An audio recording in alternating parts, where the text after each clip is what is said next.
women.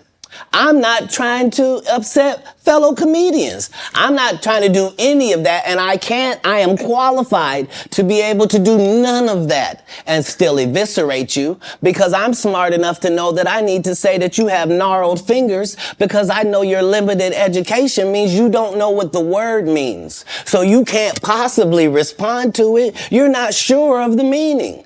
And I'm going to continue hitting you because this is what comedians do. Right. You've been masquerading that you're a comedian too. And that's the fallacy.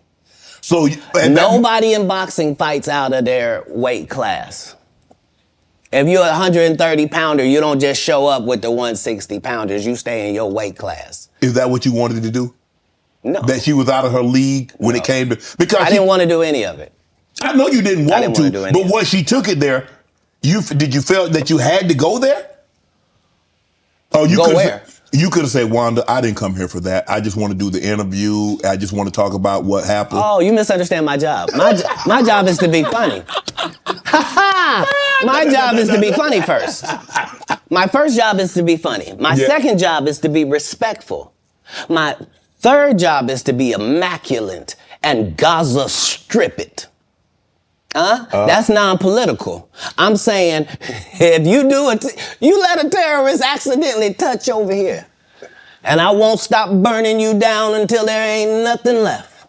It'll literally be rubble on top of rubble, and I'll still be bombing. Why? Because that's why you should mind your business. This is what F around and find out is about. Right. Have you ever been booed, Katt?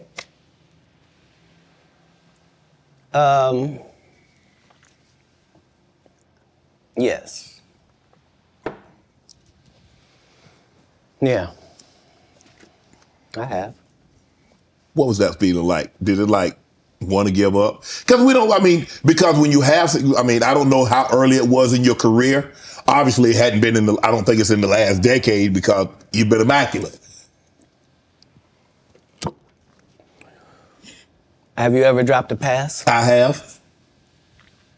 I've been booed too. You know the little segment between everything is fine and I got it, and then you noticing where it is now? Mm-hmm. Yeah, it's that. The thing about, as a comedian, the audience's opinion is the only opinion that matters, not you, the writer, none of that. And so I don't think any comedian has ever been booed unnecessarily either. They deserve it. Oh yeah. I'm saying, what do they say when a guy shoots the air ball in the NBA? They say air ball to make sure everybody knows. But again, he still got to get back on D. Right. Like the game didn't end. He don't get to throw his hands up and sulk. Right. That's supposed to be used as a learning experience. Most comedians don't get booed enough. I mean, this is how you end up with a Michael Blackson who's a real African doing a fake African accent. Okay, this guy is mad at me. All I did was give him the best advice of his life. Remember, he was wearing dirty dashikis. And I told him he needed to dress to be in the position that he's trying to say that he's in. And if you're the African king of comedy, sir, there's actually comedians in Africa doing comedy. If you're going to say that, you got to go to Africa and get a school, dude. Everybody got, you got to put in some work. And these guys, they take my advice, they change their whole persona, and then they hate me for it. And generally, I'm just too big to comment or make a statement about it or do a live or any of that. But when it gets to be a whole grouping of these guys, I gotta come and talk to Shannon. I gotta lay it down at the altar. You know every comedian. This is the other side of Kirk Franklin praying. This is the reckoning. 2024. The reckoning. You watch that. You know every comedian that's been on my show. You watched every episode. No, that's not what you said. You said I know every comedian. You know every comedian. You're limiting me. Oh, you watched every episode because you know things. You know things. That's always where I'm trying to come from, whether it's comedic or otherwise. That's why even if you see me get arrested 10 times in a row on TV, as a fan of mine, you can be like, he finna be right out. Yeah, but they just said he didn't do it. He couldn't have. It's stupid. Why would he do something stupid knowing he got to come back and talk to us? Nah, they respect that every time it happens, I'm going to be free as a bird sitting out here talking to you about it, that it really was what I said it was. That's all. You end up, you come down, you're in L.A. Yeah. Now, I'm reading Katt Williams won Cedric the Entertainer's Anheuser-Busch Best Los Angeles Comic Award. Did you win that award, won Katt Williams? It's a simple yes or no. It's not a rhetorical question. It's a question that probably should have been asked to Cedric the Entertainer. I'm asking you. I got you here, though. I know. I couldn't believe Cedric didn't get asked that question. You still a dude's joking and giving an award, and then 10 years later you don't know nothing about it. Hey, but I promise you this. What? If he sees me again before he sees you, he'll be talking different when you see him. That's for certain. That's the difference. That's what these comics understand, is that I'm not doing nothing for clout. I don't even recognize clout. But eventually the Lord is going to let me and you be in one hallway. A lot of these dudes go... Kevin Hart done went 25 years without ever being in the same building with me at the same time. If I go in the building, he walk out. You've never seen us in the same building ever in 25 years. Like, it's like that. Why? Why? Yes. Because I'm really the product. It's not what you think. I am never under the influence of anything. I'm always in my right mind. I'm always a physical specimen. And when you see me, I'm much, much bigger than you had thought. I have far less play in me than you would like.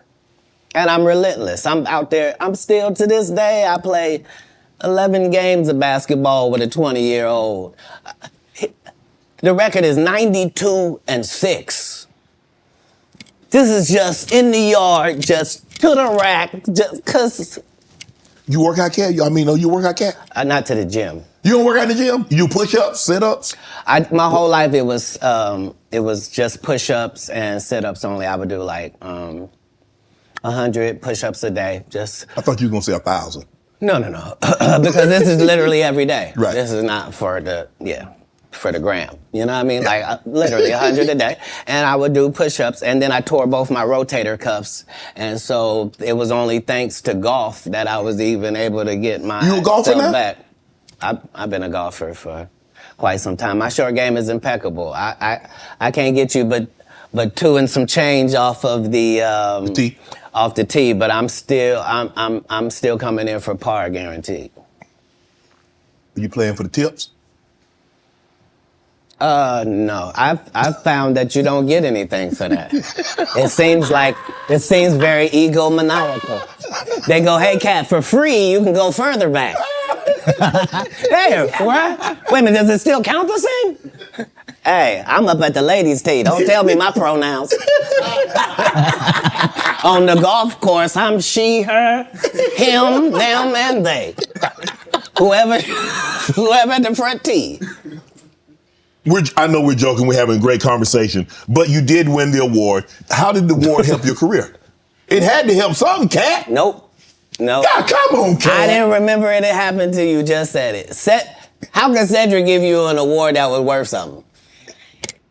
Everything Cedric and Ricky Smiley ever been in got canceled for not being funny. Ricky sat here and told you that they cut him out of every movie he did. They always had a reason. Like,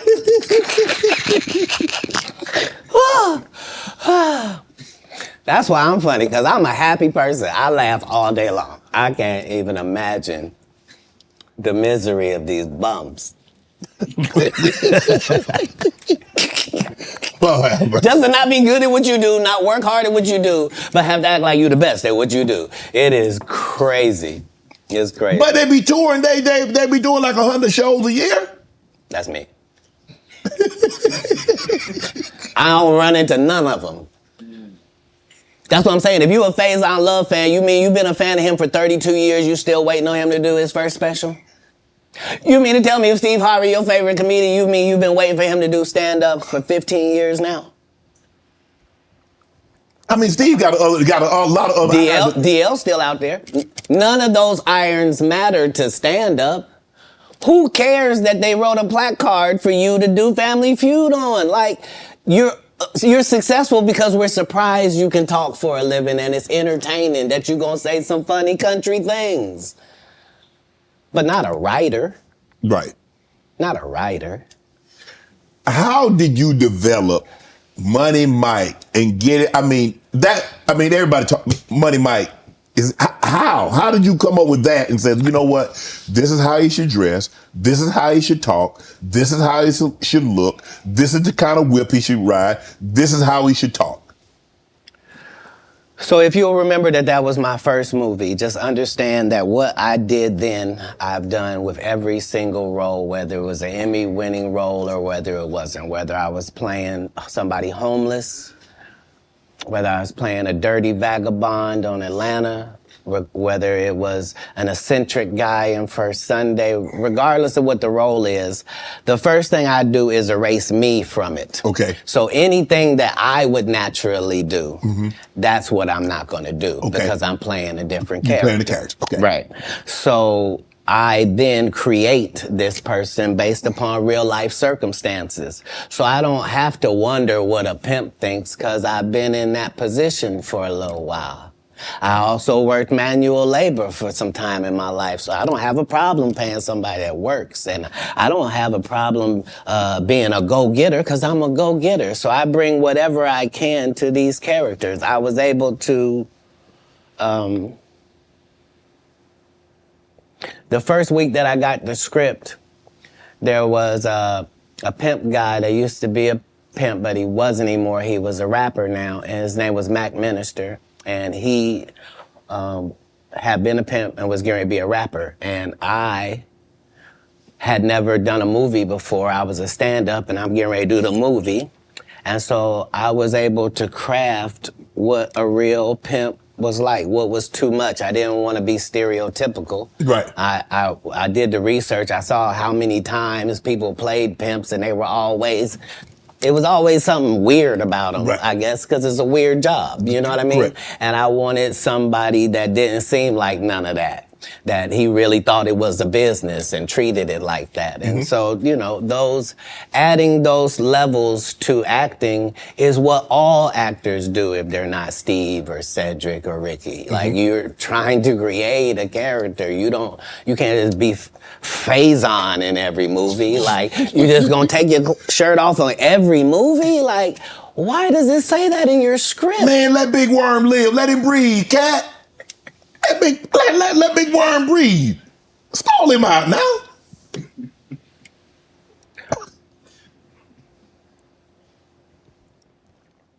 You having an unnatural allegiance to losers is not like you. No, I ain't got no allegiance to the man. But you got to admit the role that he played, Big Perm in Friday now. You got to give him credit for the role now. Come on now. Let me ask you a question. Yes. If what you're saying is correct, why wasn't he in Next Friday or Friday After Next? I mean, his role, It wasn't good. Sorry. There was a lot of people that appeared in the first one that weren't in the second one, Katt. I'm just telling you why. I'm sorry. I'm sorry that there's a news flash that there are reasons for things in a business. Yes. Oh, okay. Well, why did you bench D-Lo? He had 2 points. What are you talking about? Shut up. But I like him. Nobody cares about that.